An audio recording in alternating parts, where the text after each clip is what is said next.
وكان فين هواك يا حبيبي من بدري كان فين؟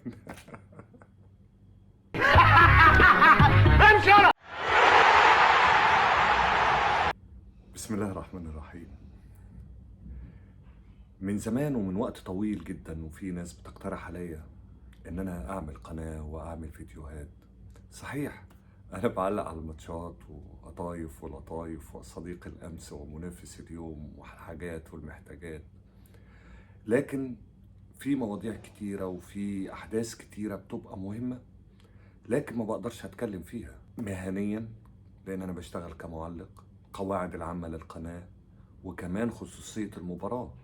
عشان كده ما بقدرش اتكلم في مواضيع كتيرة مهم ان احنا ندردش فيها واقول رأيي فيها ونتفق ونختلف وحاجات تانية كتيرة. المهم النهاردة هتكون البداية، هنتكلم بصراحة في كل الموضوعات المهمة واللي مش مهمة كمان، لكن هنبقى في تواصل مستمر دايما في الأحداث الرياضية ودايما في الحاجات اللي فيها لغط وفيها أكتر من رأي. وزي ما قلت نتفق نختلف تفرح تزعل، تمام، لكن في النهاية هي مسألة مجرد رأي من واحد مفروض ان هو يعني عنده خبرة، واحد صاحبكم وواحد فاهم دماغكم وواحد بيتفرج على الماتشات من زمان قوي، تمام، حابب ان هو يشارككم وحابب ان هو دايما يبقى معاكم في فيديوهات هنتكلم فيها على الكورة في كل المواضيع، محلية وعالمية، وكل الأحداث وكل الأخبار وكل التصريحات اللي فيها لغط. وكان فين هواك يا حبيبي من بدري كان فين؟ بدايتنا هتبقى مع الدوري المصري، والدوري المصري ورايا ورايا. الدوري المصري اللي انطلق بمسمى جديد هو دوري النيل او دوري نايل زي ما انت عايز تقول، تمام، في العام الماسي يعني 75 سنة، من 48 لغاية السنة دي 75 سنة مرت على بطولة الدوري المصري الممتاز. السنة دي دوري النايل 18 مركب شراعي هيبحروا في النيل، دوري النيل. يا ترى هيكون ايه الحكاية وايه البداية ومين اللي هيكون البطل ومين الثلاث مراكب اللي مش هتقدر تصل الى خط النهاية؟ هو ده اللي هنشوفه مع حضراتكم من خلال ضربة البداية اللي بدأت بلقاء طلائع الجيش والبنك الأهلي.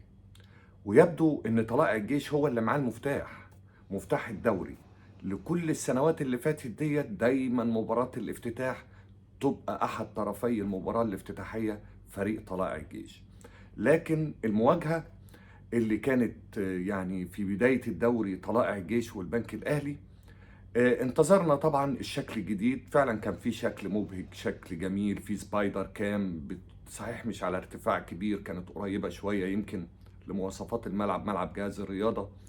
لكن بدأ الدوري وشفنا الاختصارات اللي ناس كتيرة علقت عليه، الجي تي والحاجات الاختصارات للأسماء والفرق المصرية، تتفق تختلف، لكن أهو فكرة حاولوا يقدموها مع بداية الدوري اللي بيحمل الرقم 65.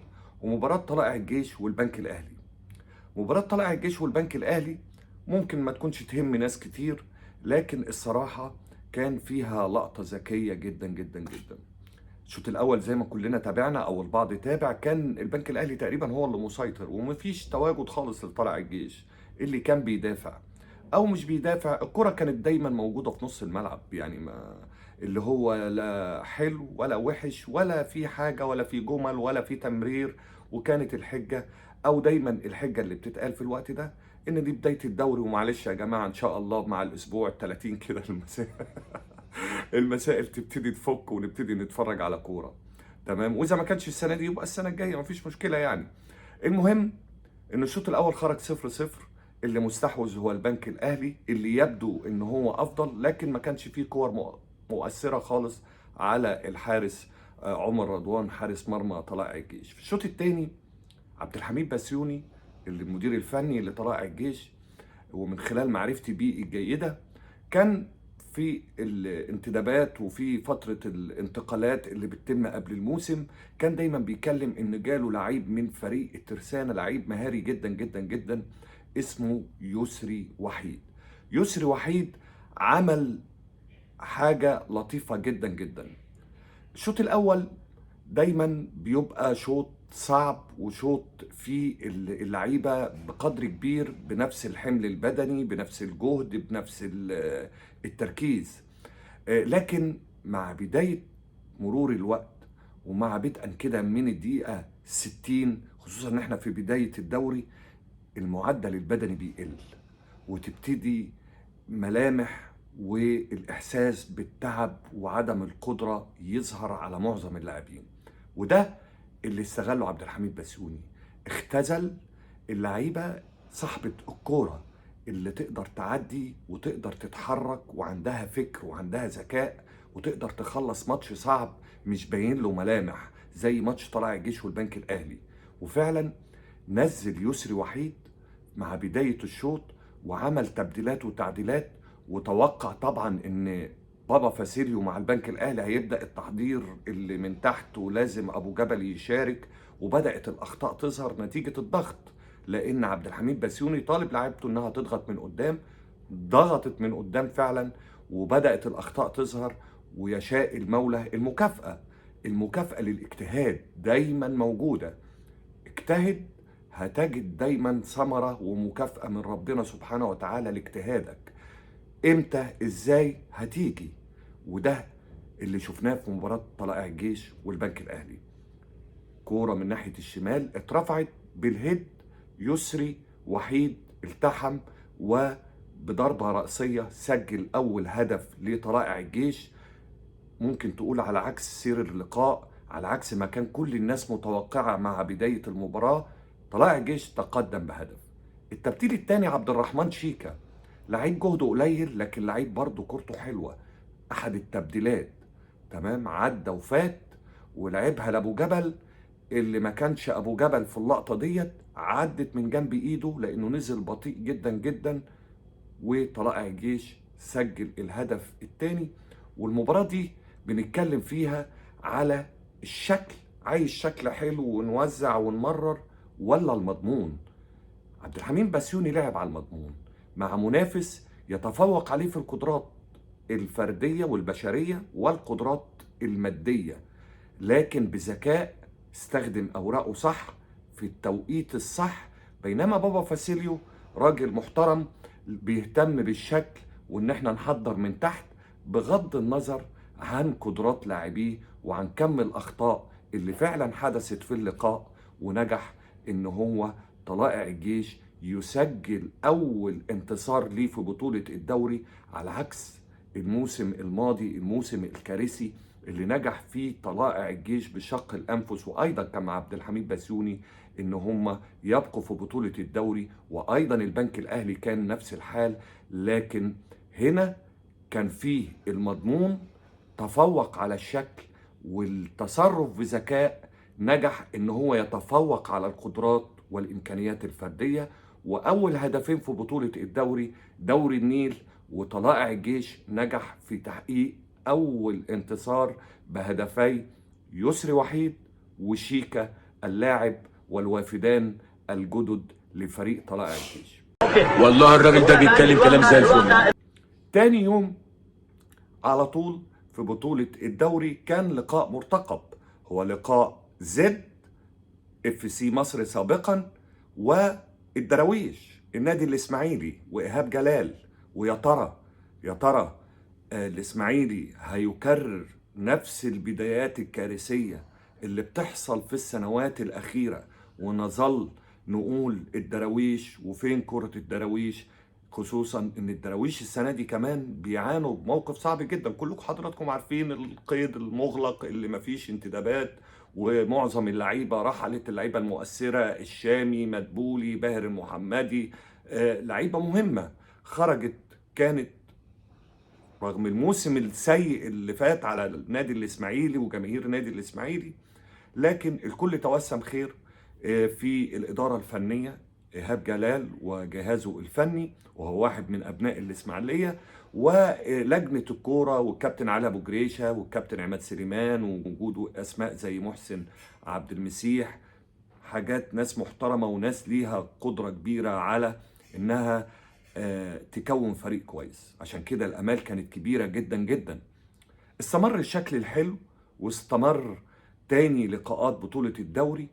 زد الاسم الجديد اللي بيقوده مجدي عبد العاطي بانتدابات كبيرة جدا جدا، وبدأ اللقاء سيطرة كاملة جدا جدا وكبيرة جدا لزد على أول نص ساعة من المباراة. فرص فرص فرص فرص فرص فرص، والإسماعيلي مش موجود. كلنا قلقنا، قلنا الله، ده الإسماعيلي هو ده مفيش حاجة جديد. وبدأنا نقول لا، ده الإسماعيلي محتاج تجديد، واللعيبة دي هتبقى الموقف صعب. وفعلا بنقول دايما ان الضغط بيولد اخطاء، رغم ان احمد عادل عبد المنعم كان بادئ اللقاء بشكل متميز جدا جدا وهو كان صمام الامان. لكن دايما بقول لحضراتكم اذا كانت غلطة الشاطر بألف فغلطة الحارس بهدف. غلط احمد عادل عبد المنعم في الدقيقة 25 واداها وهو بيحضر، اداها لمصطفى سعد ميسي. دي طبعا ما ترجعش يا جدعان، هو وجون واحمد عادل حطها على شمال احمد عادل. زد تقدم بأول الأهداف. الغريب والملاحظ إبراهيم نور الدين كان حكم اللقاء، وانتوا حضراتكم عارفين إبراهيم نور الدين ما يعديش أي مباراة بالسهل أبدا، والقطنة ما بتكذبش، لازم يبقى ليه بصمة. كان في كورة فيها كلام ممكن تكون ضربة جزاء لمصلحة زد، بعد ما مهاجم النادي الإسماعيلي كان ملتحم مع مدافع، والمدافع عمل الكرة كده بإيده، ما توقفش كتير وأمر باستمرار اللعب. ماشي الكلام، مفيش مشاكل إذا جت على ديت معدية، واخد بال حضراتكم، رغم إن النتيجة كانت لسه 0-0. مع بداية الشوط الثاني الإسماعيلي اتغير وبدأ يبقى فيه ضغط، وزد هدي بعد ما كان نص ساعة نار ونص ساعة تقريبا محاصر الإسماعيلي في منطقة ال 18. اتغير الشكل واتغير الحال، وكأن زد جاب الجون واكتفى كده بالمطلوب، وان هو عايز يحافظ على الجون ومفيش نية للهجمات. الصراحة ايهاب جلال ومجموعة اللعيبة اللي كانت موجودة في النادي الإسماعيلي نجح ان هو يضغط ويحاول ان هو يتواجد بكثافة، بحيث انه يستغل اي خطأ، اي كرة قريبة من الحارس علي لطفي حارس مرمى زد. لكن كان في تنظيم طبعا جيد من زد. لكن مع الدقايق الاولى وتقريبا بعد 6 دقايق فقط من بداية الشوط ضربة جزاء يتم احتسابها لمصلحة النادي الإسماعيلي. حوار على بعد 11 متر، لأن نقطة ركلة الجزاء بتبعد عن خط المرمى 11 متر. مين اللي هيخش؟ عبد الرحمن مجدي، لعيب عنده ثقة وعنده خبرات، وهو يعتبر دلوقتي في ظل اللي موجودين أحد الأوراق المهمة جدا جدا للدراويش. يخش عبد الرحمن، يتألق علي لطفي وده مش جديد عليه، ويهدر عبد الرحمن مجدي أول ركلة جزاء في بطولة الدوري الممتاز في توقيت قاتل على النادي الإسماعيلي، وفي توقيت أيضا قاتل على زد. علي لطفي فاكرين حضراتكم في مباراة الأهلي والزمالك لما أصيب الشناوي وبدأ النادي الأهلي بعلي لطفي والأهلي كان متقدم 1-0، نجح برضو في لقاء القمة علي لطفي إن هو يتصدى لركلة جزاء، وخرج مع النادي الأهلي في لقاء القمة بالفوز بفضل براعة علي لطفي وإنقاذه لركلة جزاء كانت مهمة جدا ومؤثرة جدا في مباراة افتتاحية. واحنا دايما بنتكلم على اللقاءات الافتتاحية هي بمثابة فال حسن، بمثابة ثقة، بمثابة ان انت دفعة زقة بتحاول تحطك على التراك الصح، بدأ ما تبدأ الموسم بانتقادات وبمشاكل وبحاول تعويض ما فات، وبحاول ان انت ترجع للطريق الصحيح. فالفوز بيبقى مهم او ليه شكل وليه طعم حلو في بداية الدوري. علي لطفي انقذ زد المدجج بالاسماء وبالصفقات وايضا بالتبديلات والتعديلات واللعيبه الافارقه والطموح الكبير لزد بالامكانيات الضخمه لاصحابه. حاول النادي الاسماعيلي وضغط، لكن تملي حضراتكم سمعتوني بقول إن مفيش فريق بطل إلا بحارس بطل.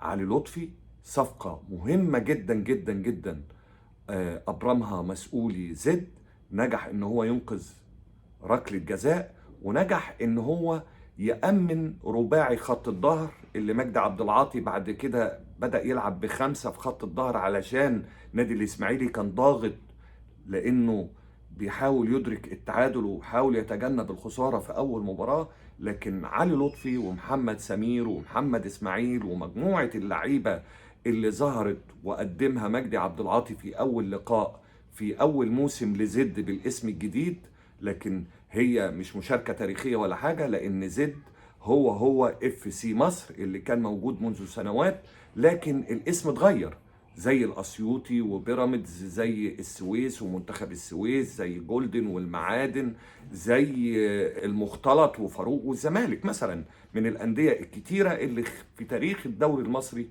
اتغير اسمها وظهرت باسم جديد، السواحل وحرس الحدود وعدد كبير من الأندية خلال مسيرة بطولة الدوري المصري ممتاز غيرت أسمائها وظهرت لينا باسم جديد، لكن المنشأة أو النادي بتظل مشاركته محسوبة بأول اسم، أو مهما تغير الاسم بتظل المشاركات محسوبة حسب ما ظهر أول مرة. عموما زد أحد الوافدين الجدد، هو كمان بهدف وحيد كان بإمضاء مصطفى سعد ميسي، لاعب مهم، لعيب مؤثر في بطولة الدوري، نجح ان هو يسجل اول هدف لزد ويفوز على الاسماعيلي الدراويش، علشان زد تحس انها على الطريق الصحيح، دفعة معنوية كبيرة لوافد جديد في دوري صعب كلنا متوقعين، لان المستويات تقريبا متساوية، اللهم الا فريق او اتنين او بالاكثر ثلاثة لسه ما شفناش باقي الفرق.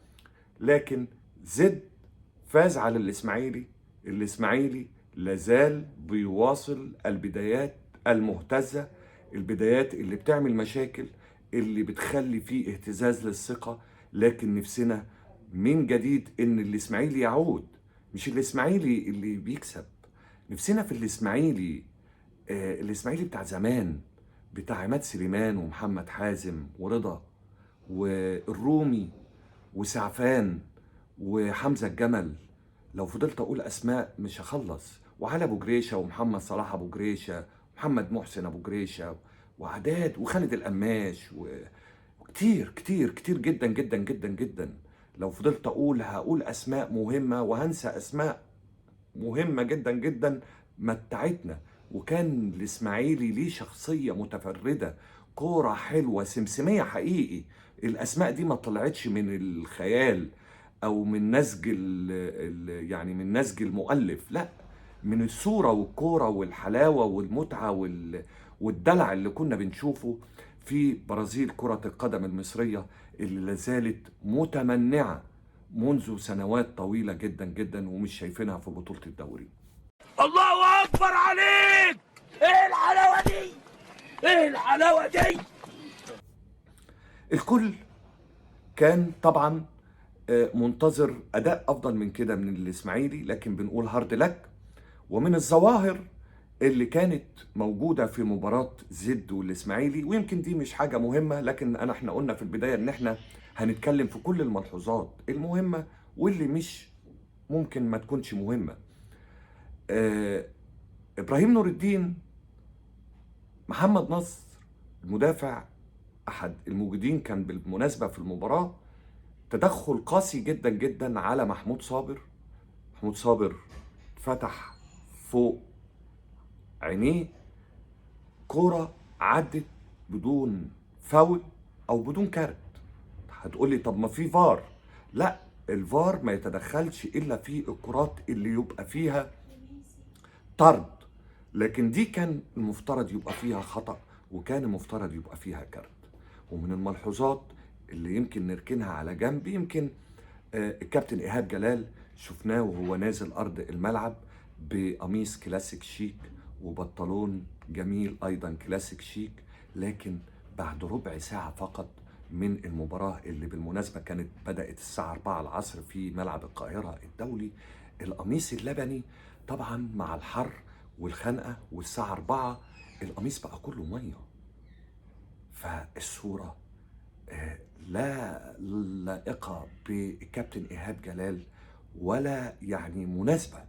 فأنا بقول للكابتن إيهاب يعني، وهو راجل شيك وراجل جميل وراجل مؤدب جدا جدا، إن في ملابس تنفع في اللقاءات تقدر تتحرك فيها بحيوية، تقدر إنها تمتص أي مية أي عرق في ظل الضغط، لأن المدير الفني بيعاني. احنا بنتفرج على المباراة بنستمتع بنقول جون، حتى لو انا بعلق ببقى عايش مع المباراة تمام، لكن قاعد في التكييف. لكن هو قاعد في ملعب المباراة ضغط عصبي، فاكيد في كم غير عادي من العرق ومن الجهد بيبذل على الخط. فمش ابدا من الطبيعي ابدا ابدا ان اللبس الكلاسيك القميص الكلاسيك الشيك الجميل اللي كان لابسه الكابتن ايهاب جلال انه هيفضل يستمر على حاله. لا، ده هيبقى الوان وهيبقى كله ميه زيه زي اللعيبه تمام. فينبغي ان في حاجات كتيره بتبقى انسب للمدير الفني ان هي يرتديها او يلبسها في اللقاءات، خصوصا اللي بتقام في الفترات اللي الساعه 4 العصر والفترات اللي بتبقى حر قوي جدا جدا. في نفس اليوم في المساء والسهره المباراة، أحد مباريات القمة، أحد المباريات الكلاسيكية في بطولة الدوري، دوري النيل، الأهلي والنادي المصري البورسعيدي، النسر الأحمر والنسر الأخضر. مباراة خرجت بعناوين كتيرة جدا جدا. الأهلي بعد خسارة السوبر فتح على الرابع وقدم الكلية وعمل أداء حلويات وقطايف ولطايف، والجماهير كانت مبسوطة وسعيدة بأول رباعية وبأول هدية. 4-0 نتيجة كبيرة جدا جدا في تشكيلة جديدة شفنا فيها رضا سليم ومودست وإمام عاشور، اللي الثنائي اللي تألق في المباراة. علي ماهر دايما متعود في لقاءاته كل ما يمسك فريق ويواجه النادي الاهلي دايما بيلعب على فكرة، ودايما بيحاول ان هو يوقف النادي الاهلي ويعطل، وده حقه وحق اي مدير فني ان هو دايما بيشوف مصلحته ايه ويحاول ان هو يحققها باي شكل كانت. وكنا زمان بنسمع، حضراتكم عارفين المقولة القديمة، اللي تغلبه العبه تمام. كابتن علي ماهر اعتمد ان هو يطول الوقت، ان هو طول ما النتيجة 0-0 يعمل اكبر عدد ممكن من التمريرات، بس تمريرات في نص ملعبه وعلى حدود منطقة ال18، بحيث ان هو يطول استمرار التعادل ويخلي الكورة في رجله اطول وقت، ويحرم لعيبة النادي الاهلي من السيطرة والاستحواذ علشان يقلل الضغط على محمود جاد، وبكده التعادل يستمر فترات طويلة جدا جدا. ويمكن في ظل استحواذه على الكورة ممكن يخطف كورة ويسجل هدف ويقلب الترابيزة على النادي الأهلي ويكون حقق مفاجأة كبيرة. لكن ده طبعا ما حصلش، لأن علي ماهر كان مركز بشكل كبير إن هو يفضل محتفظ بالكورة في المناطق اللي فيها كثافة عددية كبيرة ب6 و7، ودول طبعا مش هيتواجدوا إلا قدام منطقة ال18 وفي نص ملعبه. عشان كده يمكن الشوط الأول خرج نسب الاستحواذ 50% النادي المصري و50% النادي الأهلي. طب كولر سكت استسلم لعلي ماهر؟ لا، ما استسلمش، بدأ يفكر وبدأ يضغط بقوة من قدام، خصوصا بيرسي تاو بعد ما فهم كولر ان علي ماهر بيطلع معاه من خلال الولد الافريقي اللي اول مرة نشوفه، الولد اللي كان بيلعب في نص الملعب الافريقي اللي اسمه جولدي. بدأ بيرسي تاو يضغط عليه ويبقى في ظهره، ودايما جولدي بيستلم ووشه ناحية محمود جاد، فكان بيرسي تاو بيضغط عليه وبيقدر يخطف وبيقدر يعمل كثافة عددية وبدأت الخطورة. لكن الحل ما جاش من الكرة المتحركة، الحل جه من علولو. هو من غيره يعني هيجيب الحلول؟ ما هو أسرع ديليفري في مصر وعلولو، علي معلول ملك الحلول. ركنية ردها كوكا في مكان ذكي. محمود جاد لم يجيد، رغم ان هو حارس موهوب، عمل ابعاد في قلب منطقة ال 18، كورة في الزحمة تصل لإمام عاشور، خبرة، ثقة، لقى زاوية التسديد مقفولة، غمزة لرضا سليم يحط تسديدة قوية جدا جدا على يمين محمود جاد في الدقيقة 44 علشان النادي الأهلي يسجل جول، ورضا سليم يفتتح التسجيل، والجماهير رضا يا رضا، اتدلع يا رضا، ورضا رضا، وكده رضا. خلص الشوط الأول 1-0. الأهلي نجح إن هو يصل إلى المطلوب إثباته في الشوط الأول، ومع بداية الشوط الثاني باهر المحمدي، أحد الصفقات المهمة اللي أبرمها النادي المصري، خطأ ساذج، خطأ نتيجة أحد عيوب النادي الأهلي في الشوط الأول كان البطء، عشان كده الكور المتحركة لم تكن مفيدة.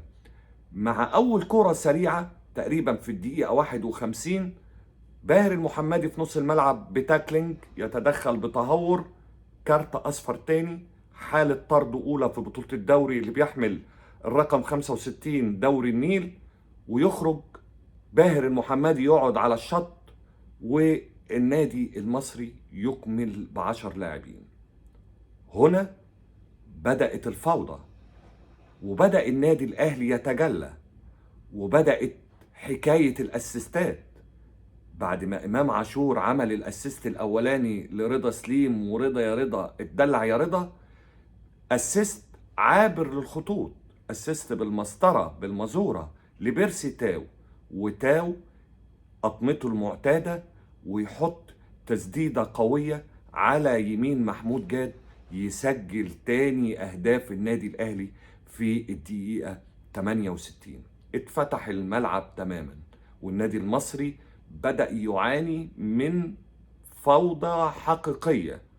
علشان كده يدوب 3-4 دقايق، وأيضا كورة تانية فيها بيرسي تاو إن هو يضيف ثالث الأهداف. صحيح أنا قلت على كورة إمام عاشور دي الهدف الثاني، لا، دي كان الهدف الثاني من محمد هاني بعد 1-2 شارك فيه مروان حمدي، لكن الهدف الثالث هو التمريرة الجميلة، تمريرة إمام عاشور اللي قال للكل وسع يا جدع، أنا إمام عاشور وأنا ميمو يلا، وعمل تمريرتين أسيست، واحدة لرضا سليم في الهدف الأول، وواحدة تانية لبيرسي تاو في الهدف الثالث، وترتفع النتيجة علشان تبقى النتيجة لمصلحة النادي الأهلي تقريبا بعد 74 دقيقة ل3-0. 3-0. ثلاثيات فكرتنا بثلاثيات كولر، لكن هل الحكاية هتستمر عند كده؟ لا أبدا، مش هتستمر عند كده. ده كمان كولر وحلويات كولر، البارون المارشال كولر نجح ان هو يعمل لنا 5 تبديلات وتعديلات دفعة واحدة. 5 تبديلات ودفعة واحدة عملهم كولر، خرج تقريبا نجوم اللقاء رضا سليم اللي أبدع وأمتع وقدم لنا قدرة على المهارة والمراوغة والإيجابية، وافتتح مشوار النادي الأهلي في المشاركة 65 بهدف أول في الشوط الأول في الدقيقة 44. وخرج إمام عاشور اللي عمل أسيست في الهدف الأول وعمل أسيست في الهدف الثاني، وأنا ميمو يلا. ثم أيضا بيرسي تاو اللي كان التحم مع محمود جاد خرج، وأيضا خرج كل من كوكا ومودست. طب ايه حكايه مودست؟ لا لسه مودست ده تقريبا يمكن مستنين انا لما اجيله نشوف الحكايه ايه والروايه ايه، لكن في اراء كانت بتقول كان المفروض كولر يسيبه لان خلاص الملعب اتفتح، والنادي المصري كان بيعاني من فوضى كبيره جدا جدا بعد ما فقد الامل تماما في عودته للقاء، بيلعب بنقص عددي من الدقيقة 51 صعبت عليه المسألة تماما، والنادي الأهلي أضاف الهدف الأول والثاني والثالث، ونزل 5 لاعبين هم مروان وقفشه وعبد القادر وطاهر وكريم فؤاد. الكورة بتدي دايما من يستحق، وبعد غياب طويل وبعد هات وخد هات وخد، وشفنا خد أجمل لمسة في المباراة من وجهة نظري الشخصية. لمسة ذكية، لمسة عبقرية من عبد القادر. عبد القادر واحد من البدلة اللي عايز يقول أنا عبد القادر يا جماعة. رضا سليم هدية، وأثبت إن هو موهبة قد تتألق وتلمع في بطولة الدوري، لكن عبد القادر مع كريم فؤاد هات وخد، ولمسة بالكعب عبقرية.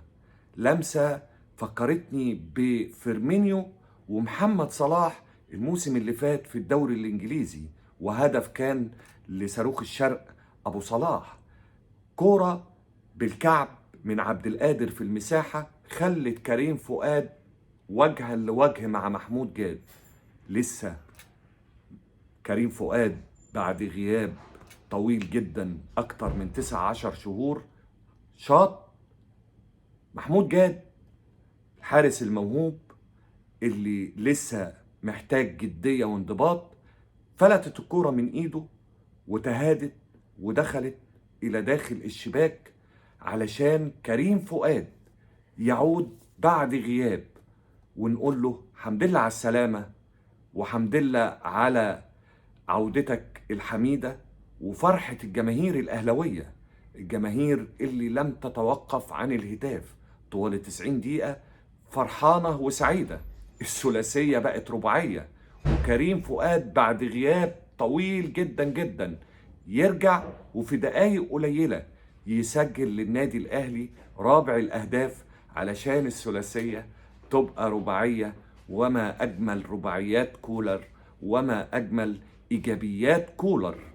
رضا سليم وكده رضا، ونميم ويلا، وإمام عاشور، وأسيستات إمام عاشور اللي خرجت ترندات بعد مباراة الأهلي والمصري. وطبعا الجايزة الكبيرة كريم فؤاد، وحمد لله على السلامة يا كريم ووحشتنا.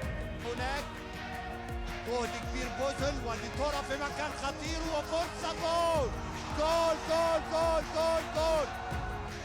ألا أونا، ألا دوي، ألا تري، النادي الأهلي الله عليك.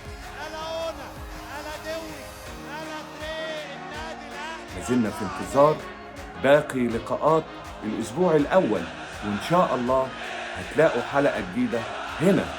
وبقول لحضراتكم إيه، تابعونا علشان هتلاقوا كل اللي انتوا عايزينه، وكل اللي انتوا بتحبوه، وكل اللي انتوا كنتوا عايزين تتكلموا فيه هتلاقوه هنا مع أيمن الكاشف. السلام عليكم ورحمة الله. إن شاء الله أشوفكم بخير.